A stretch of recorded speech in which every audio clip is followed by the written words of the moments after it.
ओम शांती. सर्वप्रथम नवीन वर्षाच्या आपणा सर्वांना खूप खूप शुभेच्छा. नवीन वर्ष भरभराटीचे, उत्साहाचे आणि उन्नतीचे जावो ही आजच्या दिवशी सदिच्छा.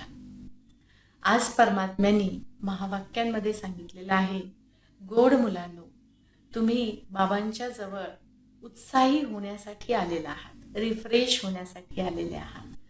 आणि शिवबाबांची आठवण आणि बाबांकडून मिळणारा वारसा याची आठवण जेव्हा आपण करू तेव्हा सदैव उत्साहामध्ये राहू. आज बाबा प्रश्न विचारतात, समजदार मुलांची मुख्य निशाणी काय आहे? उत्तर, समजदार मुलांना सदैव आनंद असतो. आनंद नसेल तर समजदार म्हणता येणार नाही.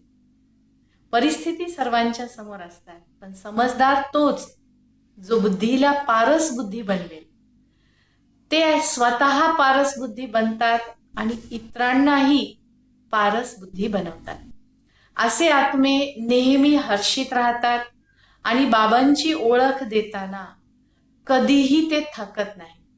ईश्वरीय संदेश देताना, बाबांचा परिचय देताना ते कधीही थकत नाही. त्याचं कारण ते सदैव उत्साहात राहतात. आणि उत्साही राहण्याचं कारण काय आहे? सदैव आनंदामध्ये का राहतात? कारण ते पारस बुद्धी बनतात. आज महावाक्यांमध्ये परमात्म्याने महत्वाचे काही पॉइंट सांगितले. त्यामध्ये बाबांनी सांगितलं, खरा समजदार तोच जो सेवाभावी असतो. सेवा करतो पण आनंदी राहून करतो. आनंदामध्ये सेवा केलेली, उत्साहाने सेवा केलेली मेहनत वाटत नाही. त्यामुळे खरा समजदार तो जो आनंदी राहतो आणि सेवाभावी असतो. परमात्मा सांगतात, स्वतःला शरीर नव्हे तर आत्मा समजणे हेच खरे ज्ञान आहे. आणि पतितपणा दुनियेमध्ये खूप आहे, पण पतितांना पावन बनवणारा शिवबाबा आहे. नवीन पवित्र दुनियेची स्थापना करणारा शिवबाबा आहे. आणि म्हणून बाबांच्या आठवणीमध्ये राहणं आणि बाबांच्या श्रीमतानुसार चालणं हे आपल्या जीवनासाठी आवश्यक बाब आहे. आज परमात्मा सांगतात की कलियुग ही जुनी दुनिया आहे आणि अशांत दुनिया आहे, आणि सतयुग नवी दुनिया आहे, शांतीची दुनिया आहे. आणि शांती आणि सुख तिथे फक्त पवित्रतेमुळे आहे. म्हणून पवित्रता ही खूप महत्वाची बाब आहे. मानव जन्म हा थकवणारा आहे, परंतु बाबांची आठवण ही विश्रांतीची गोष्ट आहे. आणि आत्म्यांना विश्रांती अर्थात शांती, विश्रांती आवश्यक आहे, आणि ती मिळणार आहे बाबांच्या आठवणीने. आत्मा अविनाशी आहे आणि शरीर हे विनाशी आहे. आणि म्हणून बाबांनी आज सांगितलं, सृष्टीचं चक्र बुद्धीमध्ये सदैव फिरलं पाहिजे. हे अविनाशी नाटक आहे आणि या नाटकामध्ये आपण सर्वच जण पार्टधारी आहोत. पार्ट आपण सर्वच जण बजवत आहोत, परंतु स्वतःला ऍक्टर किंवा या नाटकाचा कलाकार समजून जर ऍक्टिंग कराल तर कधीही थकणार नाही. आज परमात्मा धारणेच्या मुख्य सारमध्ये पहिला पॉइंट सांगतात, या पवित्र जगाचा बुद्धीने संन्यास करा. आपल्याला घरबार सोडून जंगलामध्ये जायची गरज नाही. घरग्रस्तामध्ये राहून आपल्याला या दुनियेचा बुद्धीने संन्यास करायचा आहे.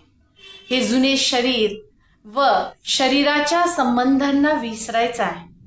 आपली बुद्धी बाबामध्ये आणि स्वर्ग दुनिया, जी नवीन दुनिया येणार आहे, त्यामध्ये लावायची आहे. बाबांनी पुन्हा दुसरा पॉइंट सांगितला, अविनाशी विश्रांतीचा अनुभव करण्यासाठी बाबा आणि बाबाकडून मिळणारी संपत्ती, वारसा हक्क याची आठवण करायची आहे. सर्वांना बाबाचा संदेश द्यायचा आहे आणि त्यांनाही उत्साहामध्ये आणायचा आहे. संदेश देताना कधीही थकायचं नाही, उत्साहाने संदेश द्यायचा आहे. आणि बघ बाबा सांगतात, आत्मिक सेवा करताना कधीही लाज बाळगायची नाही, की मला कोणी काय म्हणेल किंवा कोणी मला कोणत्या दृष्टीने पाहिल. या लज्जेपासून दूर होऊन मस्त मजेमध्ये बाबांचा संदेश सर्वांना सांगायचा आहे। आज बाबा वरदानमध्ये सांगतात, संघटनामध्ये एकमत आणि एकरस स्थितीच्या आधारावर यश प्राप्त करणारे खरे स्नेही भव। ईश्वराने वरदान दिलं, खरे स्नेही। खरे स्नेही कोण? जे संघटनामध्ये एकमत आणि एकरस राहतात आणि सफलता प्राप्त करतात। आज परमात्मा सांगतात, संघटनमध्ये एकाने सांगावे, दुसऱ्याने ऐकावे। वाद विवाद तंटा नको, मनमुटाव नको। आणि संघटनामध्ये परमात्मा सांगतात की जर एकाने म्हटलं, दुसऱ्याने ऐकलं, तर ते खरे स्नेह आहे। दुसरे पण येतील, आपल्या सर्वांना पाहून, आपल्या संघटनाला पाहून दुसरे पण येतील। आणि त्यामुळे काय होईल? एक युनिटी अर्थात एकमतपणा, एकजूटपणा दिसेल। त्यालाच पक्की घनिष्ठ मैत्री म्हणता येईल। आणि जिथे अशी घनिष्ठ मैत्री, संघटन पक्के असेल, तिथं माया वार करू शकणार नाही। माया हारून वापस जाईल। त्यामुळे मायाची ताकदच नाही अशा संघटनाला तोडण्याची। आज बाबांनी सुविचार मध्ये सांगितलं, कर्म आणि योगाचे संतुलन ठेवणारेच यशस्वी योगी आहे। कर्म आणि योगाचे संतुलन ठेवणारे, कर्मयोगी बनणारे खरे यशस्वी योगी आहे। आज परमात्मा अव्यक्त इशारामध्ये आपल्याला सांगतात, जीवनमुक्त बनण्यासाठी बाबा आज उपाय सांगतात की बंधनमुक्त राहून जीवनमुक्त स्थितीचा अनुभव करायचा आहे। कोणतीही गोष्ट आपल्याला खेचली नाही पाहिजे, बंधन बांधले नाही पाहिजे। कारण जर एखादं बंधन आपल्याला बांधत असेल, तर शिवबाबा सांगतात की त्या बंधनाचं कारण शोधा आणि त्या कारणाचं निवारण करण्याचा प्रयत्न करा। आज परमात्म्याने आपल्याला विशेष आठवणीवरती, त्याचबरोबर सतयुगी वारसा हक्क आठवण करण्यासाठी बाबांनी राय दिली। आणि बाबा सांगतात की समजदार बना। समजदार मुलं बाबांनी कोणाला सांगितलं?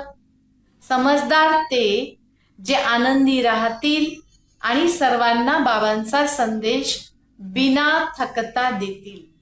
आज परमात्मा कलियुग आणि सतयुग या दोन्ही मधला फरक आपल्याला सांगत आहेत। त्याचबरोबर आज शिवबाबांनी आपल्याला आत्मा अविनाशी आहे आणि शरीर विनाशी आहे। नश्वर शरीरामध्ये आणि नश्वर दुनियेमध्ये मोह अडकवू नका, याबद्दल विशेष मार्गदर्शन आपल्या सर्वांना केलं। तर पुन्हा एकदा सर्वांना नवीन वर्षाच्या मनातून शुभेच्छा देते आणि अविनाशी शिवबाबांच्या आठवणींनी विश्रांतीचा, खऱ्या विश्रांतीचा अनुभव करण्याचा आपल्या सर्वांना प्रयत्न करायचा आहे। आणि दिवसभर संघटनामध्ये राहत असताना एकमत, एक रस राहून आपलं जीवन आपल्याला सफल, आनंदी आणि यशस्वी बनवायचं आहे। ओम शांती।